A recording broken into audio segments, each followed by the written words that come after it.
Mom, you don't smoke. I know, honey, but I need to prove a point, she said as she puffed away. I watched, saddened, as she allowed the black smoke to enter her lungs. Soon through, her face cringed, and she realized the cigars had an awful taste of them.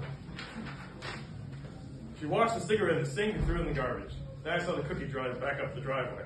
He had a hard time getting out of the car, but finally he managed. The cookie rolled into the house just as we left the bathroom. He yawned, headed for the bathroom. Soon we heard him cry, "Holy shit! There's a dead cat in my bathroom!" "No shit is holy," said my mother, as we all ran to the bathroom. "I was just about to wash my face until I saw this."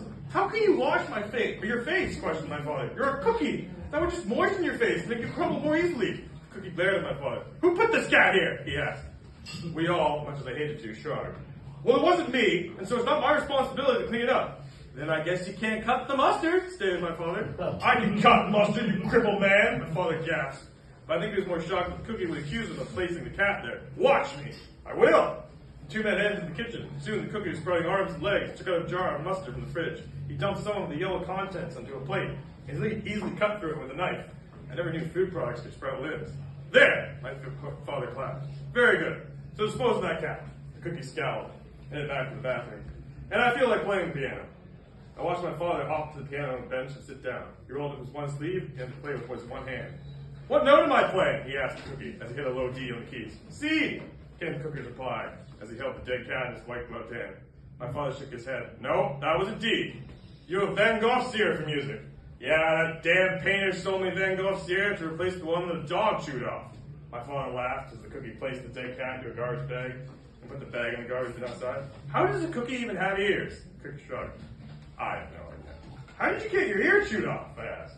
"I'd rather not talk about it," said the cookie. "Let's just say I was trespassing.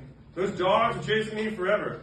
I just boiled some water from my battery-operated kettle, and as the steam left the spout, I directed the spout towards those vicious animals.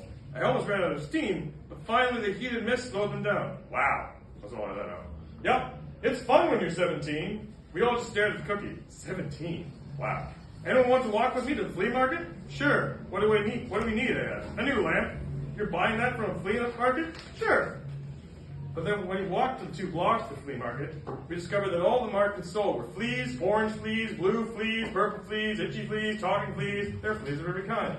"All you sell is fleas?" asked the cookie. The man who had the fleas all in little individual boxes laughed. "You think that's strange? I'm talking to a large cookie." "Touché." Then the cookie accidentally stubbed his toe by kicking the table that the man was behind. He clutched his toe and then tried to stand on it, and then clutched the injured foot because it's still painful to stand on. "That must hurt," said the man. "Don't want to get off on the wrong foot." The cookie smiled with a mocking grin, and I helped the cookie hobble back to the car. "Why don't I drive? I'm 18 and I have my driver's license," I offered. Once we were by the car, the cookie laughed. "After you burned down your parents' house?" "No way." I sighed. "That's the only excuse I'm getting today. Why can't everyone just forget about that? It's something that'll take years to forget." I didn't speak for the rest of the drive home. I walked to the house very frustrated. "Why doesn't anyone trust me?" I asked. "Our trust in you went down like a lead balloon when you burned down the house. Just as quickly as that lead balloon that's about to crash into my backyard," said the cookie as he pointed out the window at just time for both of us to see a balloon made of lead crash into the cookie's barbecue. "Damn lead balloons," cried the cookie. "Now 2 of my things are destroyed. I expected this day to be great. It's been one disaster after another. My aunt breaks a lamp, I'm a cookie, and now my barbecue has a huge dent in it. I hate this day." The cookie was getting angry very quickly.